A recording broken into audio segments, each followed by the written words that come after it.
Oh my god, he's changing flavors. Hi, this is Callie K. Cool Weaver with Thoughts at Midnight. We have your co-host, Alexander Hodge.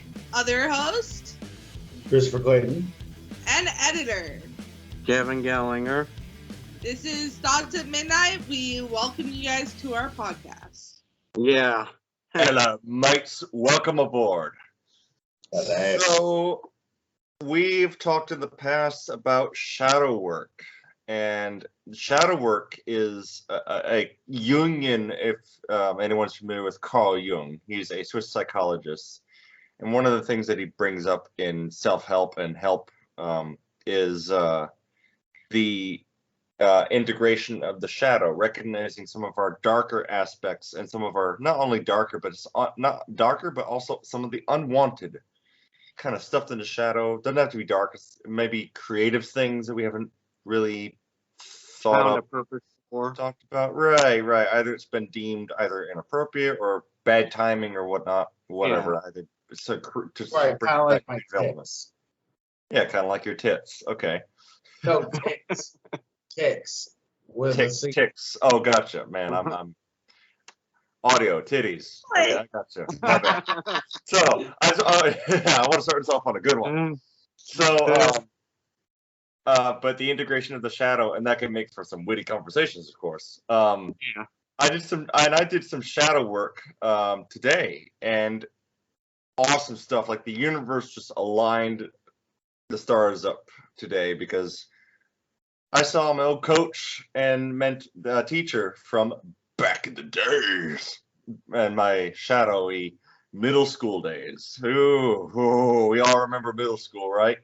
That's Yeah. where our colors were starting to come together, but also our shadow was really manifesting itself, right?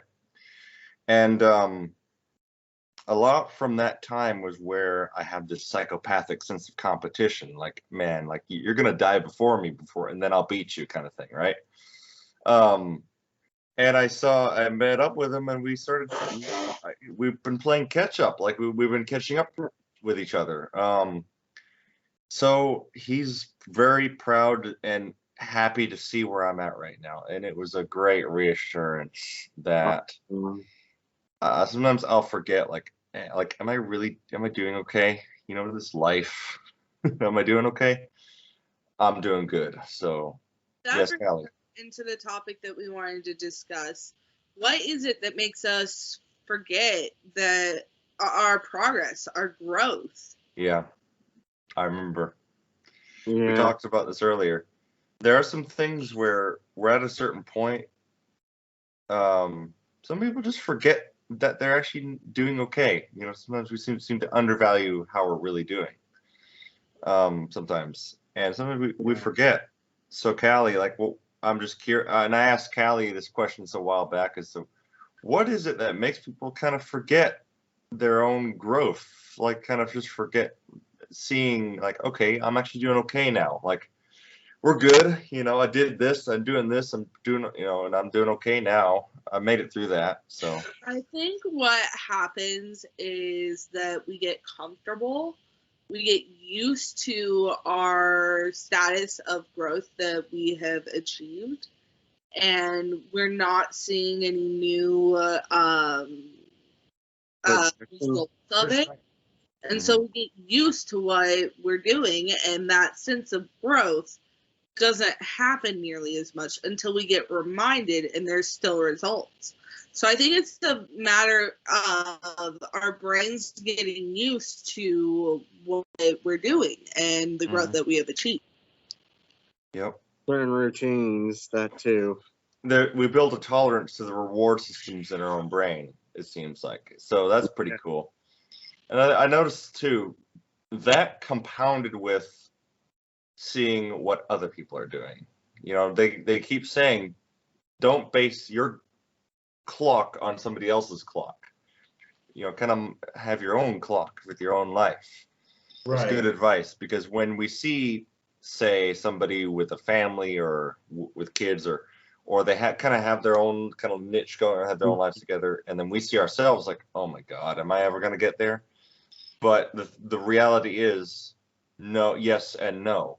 but I'm gonna get there with my own game, with my own clock, my own life. Their clock does not have to dictate what I'm doing. So I think that compounded with the social comparison can blind us to seeing that we're actually not doing that bad, that we're doing okay. Yeah. And that really recognizing that we're doing okay, and it gives us a sense of security. And I think recognizing that sometimes we get blinded sometimes of how well we're actually doing by these two factors. Like we get a tolerance for these things and the comparison. Recognizing that, I hope, helps a lot of people out there, that they recognize that if they're doing okay, they're doing a lot better than they used to be, for sure. It's a good reminder. Time and progress. Yeah. I would like to put in my own personal input towards that. Go ahead. I used to be this spoiled little, kid who wanted everything in the world and damn near got it. But now I look back at that and I'm like, oh, what a fool I was. Because now I have everything that I ever wanted, and I don't know what I'm gonna do with it. Like, okay. I don't want that lifestyle for myself anymore that I used to want back then. Sure. And then, but yet here you are. How do you feel now? You good? I feel good. Terrific. I've lost over 20 pounds within a week. Yes. Yes. Look, I can even see the results. I can kind of see the results. My stomach used to be about a few inches here. Now it's gone back down to here. I can see my feet again. So. And 20 pounds. We actually did calculate this, right? So you were, because now you're at 2, because we were just at the gym yesterday. Right, and we're I just at Turner Fitness. Yeah. 280. Whoa. I worked out that much within a day, and I'm already down 10 pounds. Wow. Like, it just goes to show that we've been saying it. We've been saying it. We've been saying it for 3, 4, 5 damn years. We've been saying it. But here's the thing. It's addicting. I know, right? That lifestyle that I said I wanted, I don't want anymore. I want a better lifestyle for myself as a human being. If we're not, I get that everyone can't be that jacked person, but if I have asthma, type 2 diabetes, or damn near type 2 diabetes, and freaking, fatty liver disease, and I lost that much weight, then come on. The switch. You flip the switch, then that, yeah. Look, I get that this is a self-help channel, but I feel like it's my job to be kind of like that physical coach person. You really were Sergeant. You really were Sergeant Clayton yesterday. By the way, you were telling me all kinds of jacked up shit that was getting me going. Like, you're making me push even harder. I remember that. That was pretty cool yesterday. You were like Sergeant Clayton yesterday, man.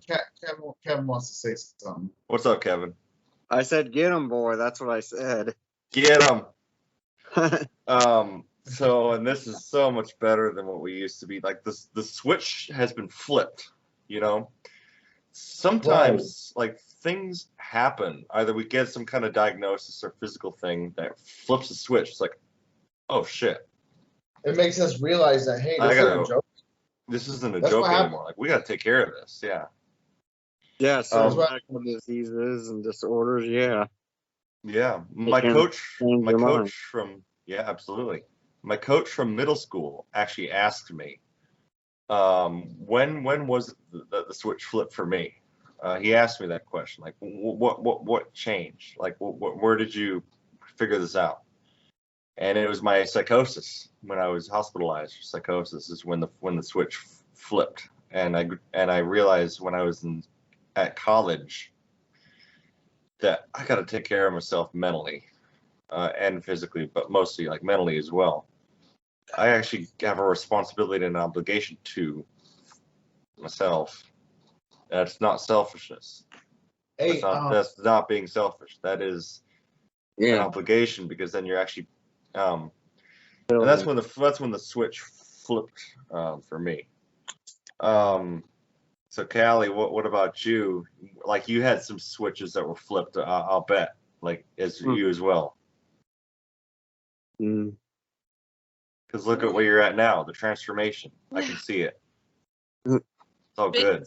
It just took a lot of encouragement from people that I really care about and some ground rules for me to get to the point that I'm at.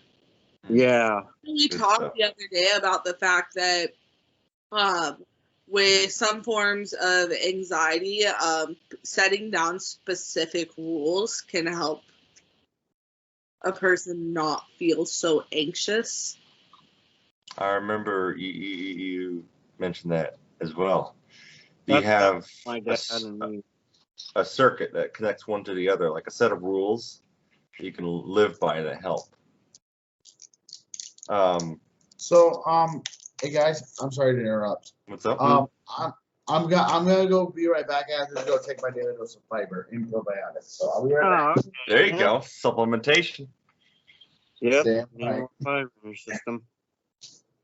I was gonna say when he comes back, he's got a funny story for us. From when we were on our way back yesterday. Callie, perception is everything. Perception and interpretation has a lot to do with like how we process what is said to us. The old phrase, "Sticks and stones may break my bones, but words never hurt me." You've heard of it before, Kevin. Right on. Yeah.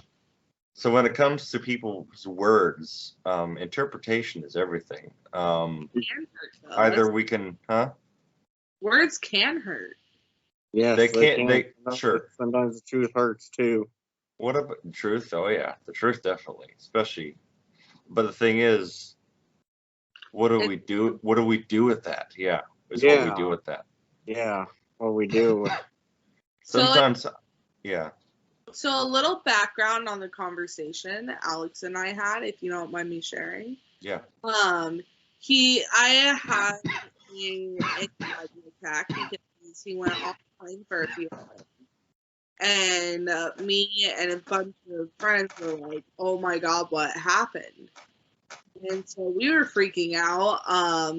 And he called me the next day, and we were talking, and he explained to me, like, that when he goes, quote unquote, goes dark, which is when he goes offline, that he's fine and everything's okay. And I set a rule for myself that,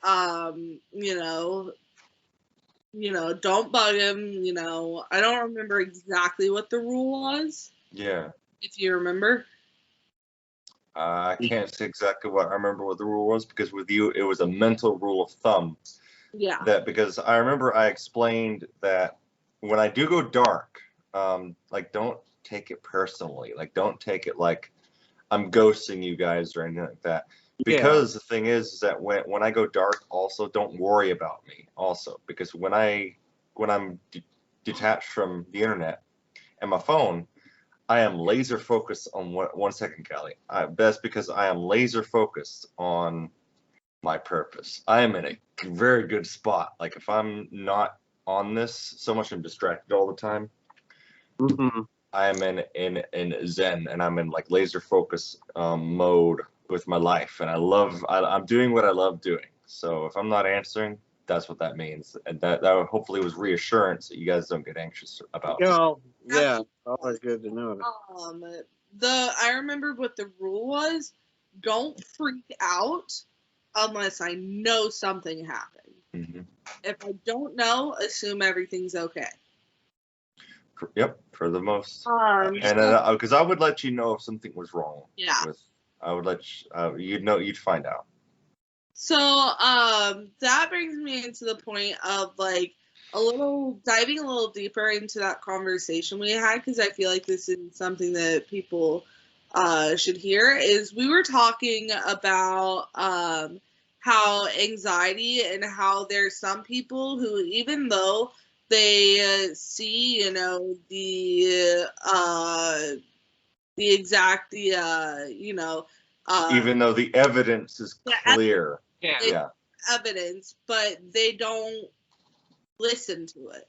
And then yet there are other they people still the evidence relieves their anxiety. Yeah, that's what else with me. was yeah. Rock in the water that looks like a shark fin, and you think it's a shark fin, you're freaking out thinking there's a shark there. Light adjusts and you see that it's just a rock. Well, some people are going to think, no, what if there are still sharks in the water? But there are also other people who are going to think, oh, it's just a rock, I'm fine. Mm-hmm. Yeah.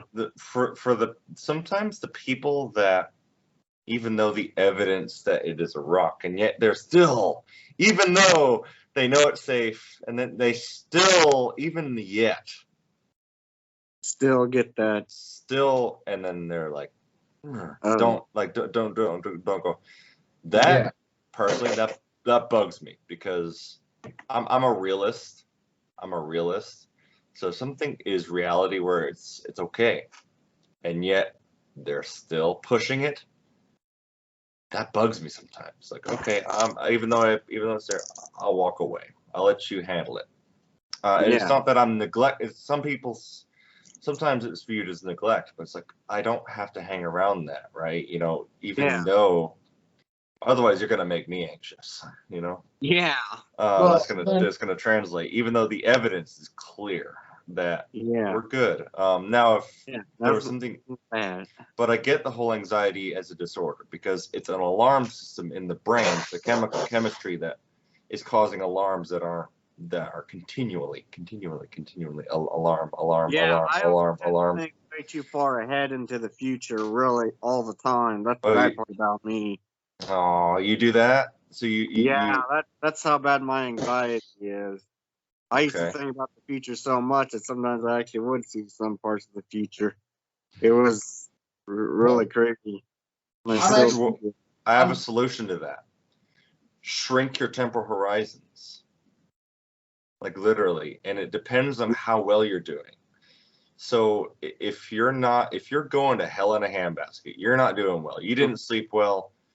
You're not eating right, or something's wrong. Then look for the next hour or the next minute to the point where you can handle it. Don't even think about planning months in advance or years in advance, because that's just going to overwhelm you, especially if you're on fire. Yeah. So if you're really in trouble, shrink your temporal horizons to the point where you can handle it incrementally.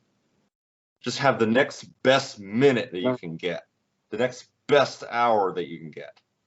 Yeah, not every single thing. Then you can just say, fuck the future. I got to deal with this before I can worry about planning 3 months out. Yeah. Yeah. It works. Yeah, it does. It's always been challenging for me, because my dad was the same way. He was always not thinking to the future, but his anoxia was crazy. And I got that. And I also know that low iron can also cause that too. Really? Low iron? Okay. Yeah. That can cause that level of anxiety? I had almost 0 iron in my body, and that also causes those type of panic attacks and that too. That's interesting to take note of. Okay. Yeah, I thought it was pretty interesting. Like, that's interesting.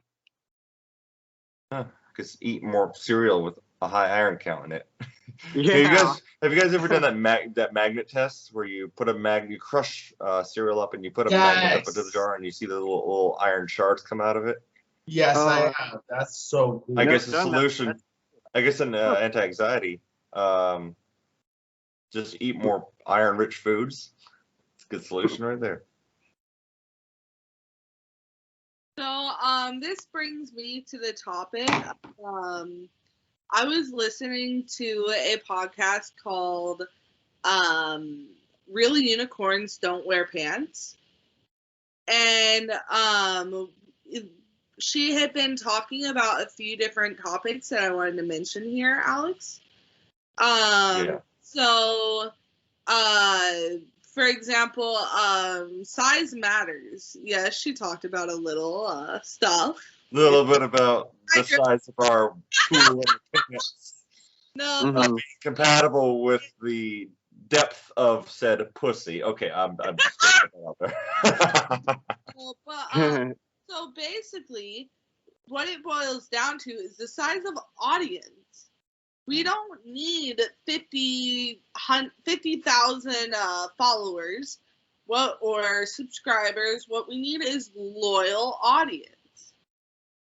Size matters, but in the effect of loyalty, loyal audience. Believers. Yes. And people who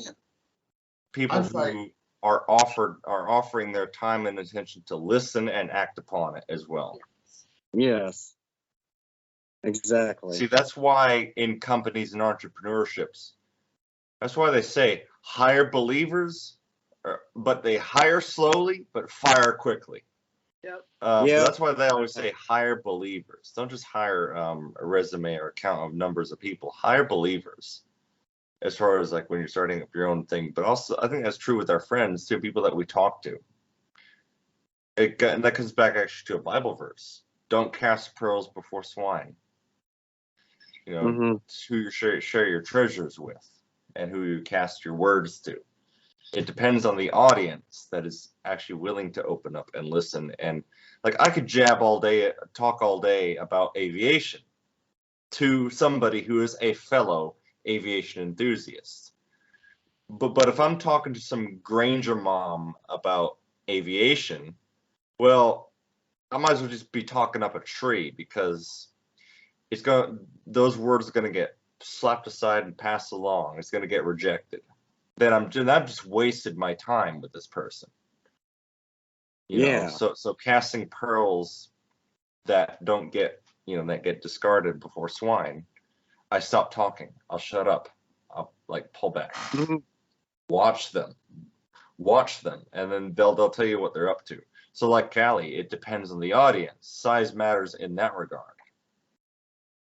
Another one of the points that she made was for people that are in the audience or even friends, family, doesn't matter who it is.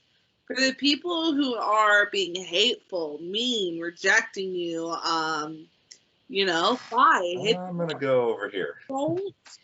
Don't take what they're saying and taking it personally and holding it with you and keep dealing with their BS. Even if they supported you for a certain amount of time and then just abandon ship, bye. There's more. And that leads me into the point of like when you're having emotions, whether someone was mean to you, whether something failed, any type of strong emotion, you want to emotionally deal with that. So what she is saying is that hold on to your anger, your hurt, whatever strong emotion that you're feeling for 5 minutes.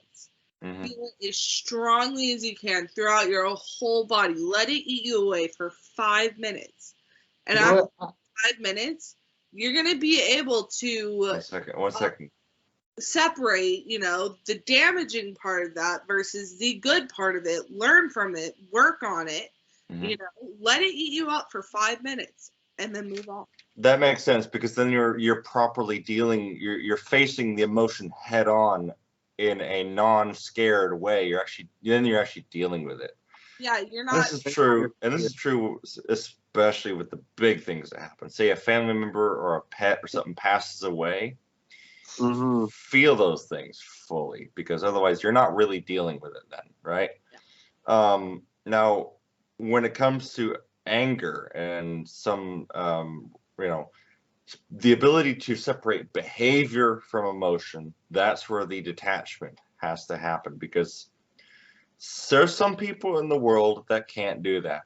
And then they wind up beating their kid or they wind up abusing someone or something because they can't separate their behavior from their emotion Because that's weakness. That's weakness. That's weakness to of mind and body to separate emotion. Now, feeling them and dealing with them and letting them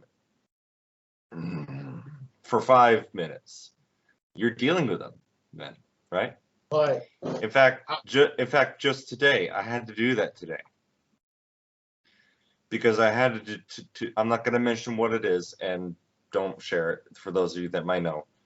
Is that I had to do something today that I disagreed with before, right? I was pretty upset about that because it went against something. So yeah, I was very upset about that. I felt that emotion very strongly. I felt it. I even acted some of it out, like I had to express some of it. But that doesn't mean I'm going to smack the person for you know, right? I was able to separate the behavior from my emotion, but I dealt with it. I felt the anger. I felt the part of the injustice that was. Yeah, So I dealt with it properly, and now I feel better. Having dealt with it, I can move on. So I get what they're saying. It Okay, works. You were trying to say something? me? Yeah. Yeah. Sorry.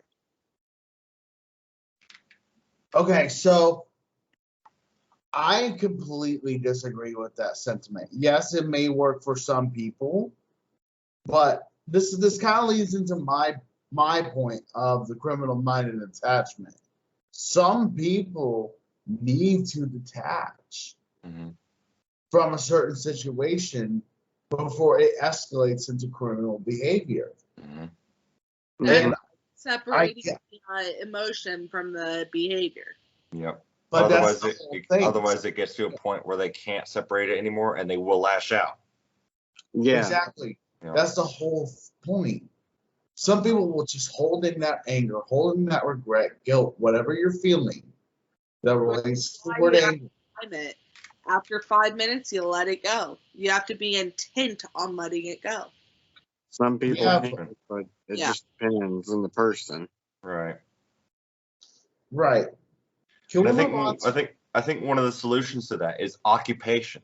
Just get up and do something that distracts you. Make up some kind of distraction. Okay. Yeah. I'm gonna go do this. And that's So- when so- I exercise. Oh yeah. So Exercise is my motivation. Exercise is my anger release. If I can't pump iron, I'm not pumping myself in the face with happiness and joy. And don't take that the wrong way. I swear to God. Hey Chris. I'm hoping you don't release something else like you released in don't go and tell us the story of what happened when you released a fart and start the fart story. Don't reveal it. Okay, I will. Go ahead. Okay, If you so wish to tell us. me and co-host Alex over here, we're literally listening to a podcast on the way home from the beach. Oh my God, he's changing flavors. Yeah, exactly. It was the Joe Rogan podcast. And they were talking about, Joey Diaz, having ripped one and Epic fart stories. Right, exactly. Look it up whenever you get a chance. But essentially, what happened was we were driving, and after we got done listening to that podcast part, we said, "Dude, I need to tell you this story." Back in the 4th grade, I had actually, I had taken a chance in a basketball game where I thought I was just gonna fart. No. I lost that bet and I shat myself. But just turkey squirt all over the place, but it was so solid, it was a fucking brick. I was like, oh no. Hold on, hear me out, Callie. Hear me out. So essentially, what ended up happening was everyone in the whole gymnasium could smell it. Right? Just one poop and everyone could smell it. And they went like this. They scooted away from him. Like, I'm backing away. Gymnasium. That was bad. But then, to make things worse, they had to stop the whole game. The ref came over to me, and he's like, "Defense, Get out of here. I asked him why. Woo! And Hold on, hold on. I yeah, asked him why. I asked him why, and he said because you're literally using your own bodily odor as a defense. That's cheating. Get out of here. wow. So, So they had a sense of humor Of course, about I was that. That's escorted cool. out of the building because I was very upset about that. I was fourth grade. But you said that you were laughing. You were laughing about it too. That's where I'm coming to. So essentially, my mom, we all walk out. It was the middle of winter, right? And I'm wearing a basketball outfit full of shit. They put a towel down on the thing, and as my mom's putting down the towel, she says, "Son, why did you do that?" And I looked at her and I said, "Defense." I did it for legit defense. How old were we? Or we said fourth grade? Fourth grade. Oh. Fourth grade, 8 years old, and I'm still shitting myself. Oh my God, yeah. I've got one more thing. I've got one more thing to add to that. Yeah. So essentially, the takeaway from this moment is I laughed at my humiliation. Yeah. Right. I laughed at my own failure. Yeah. Perception is everything. Perception is everything. It has a lot to do with how we remember things and how we can handle things. But if you're younger and watching this series as a whole, don't defense. Go offense and piss yourself. Oh. It's like don't go back. Don't go from the back. Go from the front. So since we're on fart stories and taking a chance and gambling that, well, one time I was on my way. I got a story for you guys. I got one. We're on our way. We're back. We just got back from having dinner at Buffalo Wild Wings. Mm-hmm. Thank God I didn't eat spicy chicken. Anyway, because I remember I was intermittent fasting too, so all I had in my system was a juicy steak burger and 2 lemonade drinks, Huckleberry lemonade, Huckleberry flavored, right? Which actually, and 1 second, bud. What's up? Sorry, real quick before you keep going. I got something to introduce to everyone for that intermittent fasting as a replacement option. Okay. So whenever you're done with your story, we'll get into that. Okay. So we're back home. We're sitting in the living room, and my aunt, my mom, and I can't remember if my grandma was still around too. If she was, that would have been funnier. Because my grandma she was more prim and proper. And I felt rumbling in my stomach. I was like, oh Jesus, oh no. Because anyway, so I had to I had to relieve some of the pressure. So I took a chance and I farted. And it smelled like toast. It smelled like toast. I'm like, your grandma said it smelled like toast. Am I the only one thinking this? Right? So hold on, guys. So I'm like, am I the only one thinking this? So normally I'd say, excuse me, I may have farted. You might smell it in a moment. But I decided to keep it quiet. I'm like, am I the only one thinking this? It smells a lot like toast. And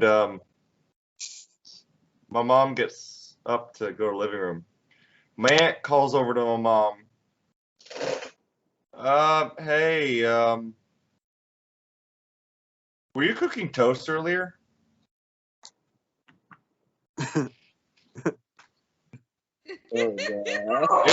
So I wasn't the only one. It legit smelled like toast. How? I like dragon farts or something. I got like some fire brewing in this thing. Or either that, or I opened up the solar plexus chakra. Who knows? Alex, or there was a ring of fire. Yeah. Ring of fire. But it smelled like toast. It made me hungry again. So that's great. All right, so before we wrap things up, I would like to say a few words about a dietary tip. Oh yeah. Let me. Hold on, if y'all keep talking about whatever you need to talk about, I have to go grab the ingredients. This should be interesting. Up some Yeah. news. First, we're gonna share the website. Alex. Okay, give me a second. Yeah. Alex, if you would pull up the website on your computer Yes. real quick. Yep. www.midnighttalkshow.com. Thoughts at Midnight Talk. Sorry. www.thoughtsatmidnighttalkshow.wordpress.com. Yep, and that is our website that you can see on the screen. We have a little relaxing music playlist so you can listen to it while on the homepage. We have about me underneath. And it has our story. It has a bunch of different things, blog articles. So definitely check it out. Yeah, check out our Data Me. Yep. Data Me Too, and Callie. Hold on, and Callie, Kev, be sure to put the link in the description on YouTube. People can probably reach it directly from the YouTube description then. I also put a link in the description. I also have another thing. I am currently working on a premium website that we're going to be including in this. Got to get some different what's it called? Content on there, but we're working on a premium too. Nice. Yeah. So, And then if you'd like to share my book real quick, Yep, called yep. For the Soul, on Amazon. what is this It's atrocity? For the Soul by Sarah Cox.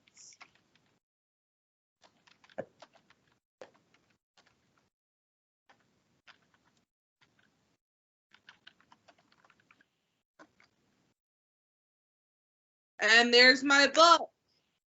Yep. Yeah, you guys buy the can book. get on- it it's on $13.99. donate Kindle. to us. Yep, it is on Kindle and paperback for $13.99. Kindle version is free, so Kindle's free, guys. And if you want Yeah. to buy the Kindle price, it's discounted to $9. Nice. Yeah. So be sure to put both links in the description, guys, so people can click directly to it and explore stuff. Alex, you're still sharing your screen. okay. So on to my dietary tips. So we have today a fine thing of fiber. Swear to God, this is not cocaine. Take this and take 4 teaspoons a day of it, or however you feel is necessary for your body to digest better. And then we also got True Nature Probiotic Digestive Probiotic. Nice. So this helps with your digestive tract, and it helps 12 probiotic strains of stems in your stomach. So I wanted to mention we are not doctors. We are not doing Yes, disclaimer. yes, we're not doctors. We are not the disclaimer professionals. out there. Disclaimer. So we're not certified. But we're here to give you the best advice that we can when we give. We're not certified. But We have anecdotal evidence from experience and a thing or two and knowledge about our about exercise and functionality. And because one of the ways to start, especially if you're obese and overweight, is through fiber. So Chris, you are correct on that part. Starting off heavy with the fiber and then going for probiotic, because then what that does is that it really helps you crave in the long run and the nutrients that your body will adjust to when you get better. Right. And that's the whole thing. I cook with fiber. Nice. I literally put it on my chicken, on my steaks, as it's cooking, and it will cook in with the steaks and stuff. It's kind of like bread. That's actually quite genius. I didn't know you could cook with that. You can. Hey, That's wow. how most recipes are made. There you can cook it in with your Like gravy. with MSG, you can buy MSG and cook with. Wow. I see. We learn something new every day. I'm still learning. Thanks, Chris. I might use some. I might look into that. You use that myself. And yep. So yeah. All right, Anything good else stuff. to add? All right, you guys ready? Well, I think it's time to conclude this podcast. My name is Callie Kekua Weaver. We have your co-host, Alex Hodge. other host, Christopher Clayton. editor. Kevin Gellinger. This is Thoughts at Midnight. Have a great day, everyone. Enjoy your night. Oh my God, he's changing flavors. Yeah.